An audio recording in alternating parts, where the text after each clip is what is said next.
and we get into the 1960s with the Great Society initiatives, Medicare, Medicaid, and we were really beginning to address the issues of justice and equity. And in fact, those programs have been marvelous. They have been critically important. Then we get into various aspects of regulation and the whole idea that we really have to start becoming a more transparent industry. And forgive me, healthcare is an industry, and we start dealing with issues of truth-telling. And in the 80s, we start getting into many of the research issues, many of the issues of patient self-determination. So one of the major ethical drivers was autonomy. And then in the late 80s, into the 90s, into the present, there has been an overwhelming focus on cost. Because the system is growing at such an incredible rate, cost has been driving many of the decisions. And you see, I have some asterisks there because I'm not truly certain which of the ethical principles, I should say, is driving that. Clearly, we need a healthy system. We need a viable system. So rather than try to fit this artificially, let me end with a couple of questions, because I do think we have some questions and challenges that this particular problem lays before us. And it's the question that I want to ask is, do Americans have a fundamental right to health care? I will answer that by saying that, in fact, Americans do not have a fundamental right to health care. I'm not saying that that is the answer I'd like to give you, but it is, in fact, the practical answer. Or is health care an insurance benefit, or simply a health care, or is health care a privilege? The way our system has evolved is health care is actually a benefit generally associated with insurance, or it's a privilege associated with means. But we, as a society, have never embraced the concept that health care is one of our unalienable rights. And that, I think, is one of the problems that we're confronting today and trying to deal with through various types of federal and state legislation and institutional initiatives.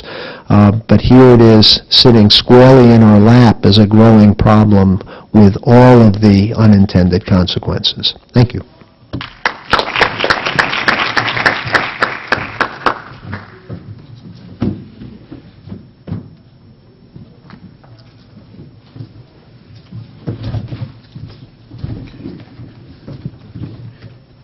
Do you mind if I close this?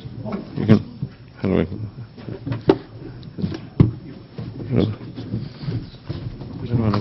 Yeah, no, we can close it. We just have to be careful. I can't pull that out without turning it off. Okay.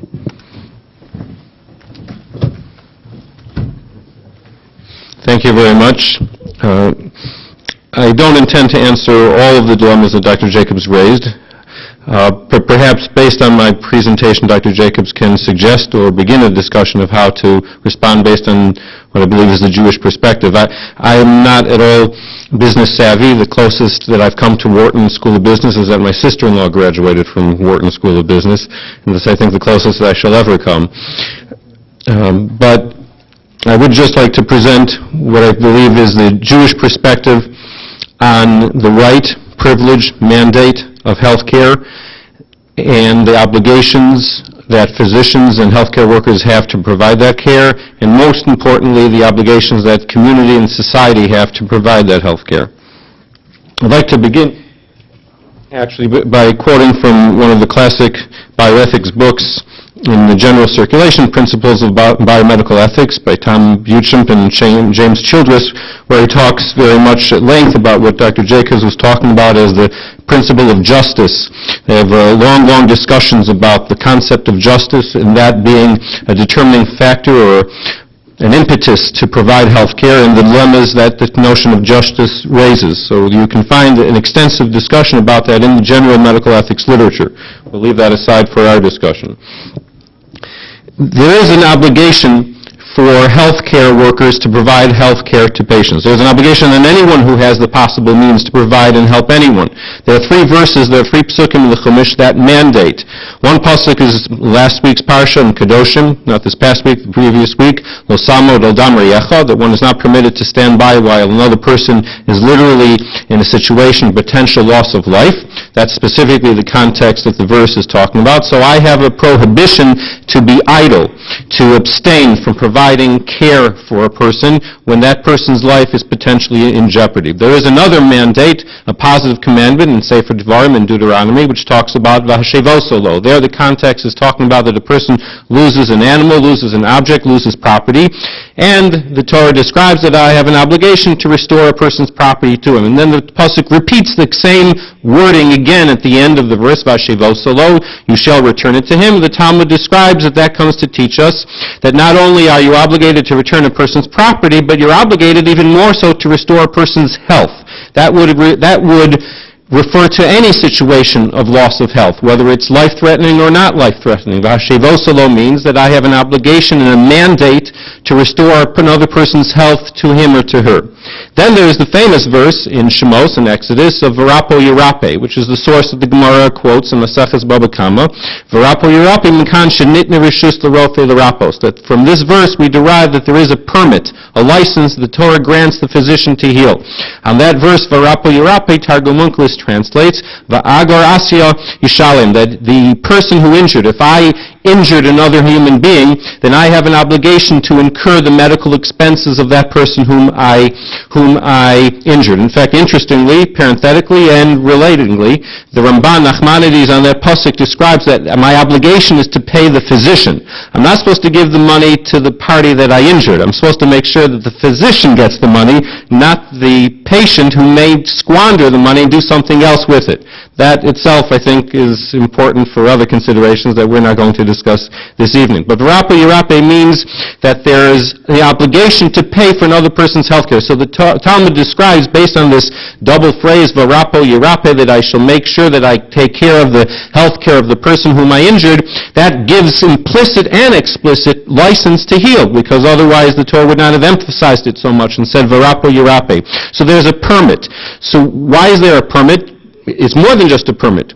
In Shulchan Aruch, in the Code of Jewish Law, they quote from the Ramban who was a physician, medieval physician. So he wrote an entire treatise, Toras HaAdam, the law of man, from basically the life cycle of a human being, from birth through all kinds of situations in life. And he addresses a lot of very basic halachos relating to issues of health care and other situations, women who are pregnant and the complications that ensue. And he's quoted repeatedly in Shulchan Aruch. So the Ramban says that this rishus, this permit that the physician has to heal another human being is not just a permit, it's a license, but it's a mitzvah. It's actually an obligation. Once the Torah gives me permission to heal someone's illness, even if that illness was imposed upon that person by heaven for whatever reasons. There were discussions earlier in the afternoon regarding some of those philosophical aspects and dilemmas, but for whatever reason the person incurs an illness imposed by God, I'm not supposed to worry about the fact that God has imposed this illness and perhaps, God forbid, I'm intervening and interfering in godly activity. I'm supposed to set that out of my mind and say I'm supposed to take care of my responsibility. The Torah gives me not just a license, but because it becomes a license, it starts as a license, but then it becomes an actual mandate, an obligation. I don't have the right just to treat a person. I have an obligation to treat such a person. And it becomes a mandate based on lo samo lo damar yecha. If I don't treat a person, then I am in violation of a prohibition of standing idly by. And if I don't treat the person, I have negated the fulfillment of a positive commandment, v'hashevosolo. So that verse, V'rapo Yirape, clearly implies that physicians are allowed to get paid, because that's exactly what the Torah says, that if I injure someone, I'm supposed to pay for his health care. So that clearly implies that doctors, physicians, nurses, physical therapists, everybody has the right to get paid. So some Rishonim say, yes, that's exactly true. The Maseches Brachos, there were some Rishonim on Daf Samach Amud Aleph that talk about this notion. There the Gemara quotes the same